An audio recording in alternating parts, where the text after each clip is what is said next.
And in order that thou mayest have a dwelling place and habitation befitting such a great estate, thy spouse does not wish to set thee any limit, but it is his pleasure that thou dwell in the infinite regions of his divinity, and that thou roam about and disport thyself through the illimitable fields of his attributes and perfections, where the view of the intellect is without restraint, where the will is delighted without shadow of misgiving, and where the inclinations are satiated without bitterness.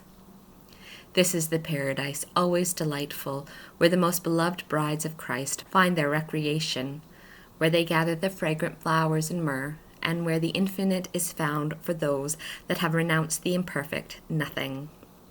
There will thy habitation be secure, and in order that thy intercourse and companionship may be in correspondence with it, I desire that thou converse with the angels, holding them as friends and companions, and copying from them, during their frequent conversations and intercourse with thee, their virtues by faithful imitation. Take notice, continued the voice, O soul, of the greatness of this benefit, for the mother of thy spouse, and the Queen of Heaven adopts thee anew for her daughter, receives thee as her disciple, and assumes the place of a mother and of a teacher toward thee. Through her intercession dost thou receive those special favors, and they are all granted to thee, that thou mayest write her most holy life. On this account thou hast been pardoned without thy merit, and that which otherwise thou wouldst not have reached has been conceded to thee. What would become of thee, O soul, if it were not for the Mother of Mercy? Thou wouldst already have perished if her intercession had failed thee.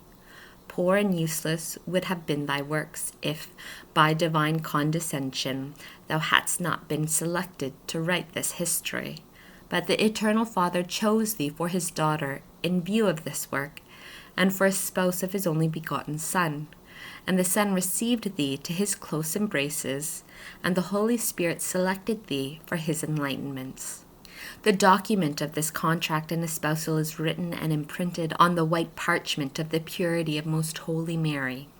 There the finger and the power of the Most High have written it.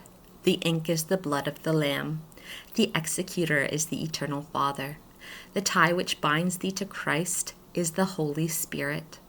The bondsmen are the merits of the same Jesus Christ and of his mother. For thou art but a vile worm, having nothing to offer, and being expected to give merely thy free consent. So far the admonishing voice which I heard. Although I judged it to be that of an angel, yet whether such it was I could not ascertain clearly, for I did not perceive it in the same way as at other times.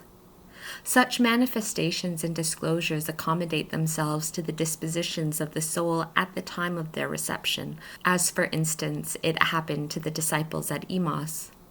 Many other experiences I had in order to overcome the opposition of the serpent against the writing of this history, but it would draw out this introduction too much to mention them now.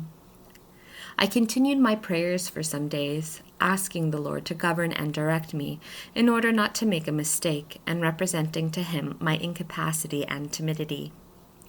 His Majesty persisted in exhorting me to ordain my life toward all purity and the greatest perfection, and in urging me to continue in it after having begun. And especially the Queen of the Angels intimated to me her will many times, and with great sweetness and tenderness commanded me to obey her as her daughter, and write her most holy life, which I had commenced. To all this I wish to add the security of obedience, without saying anything of that which I had heard from the Lord and from his most holy mother. I asked my confessor and superior what he would direct me to do in this matter. He answered by commanding me under obedience to continue and to write the second part of this history.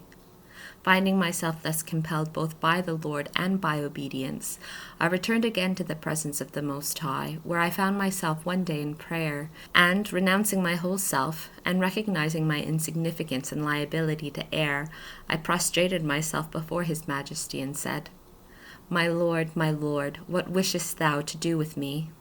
Whereupon I received the following intelligence.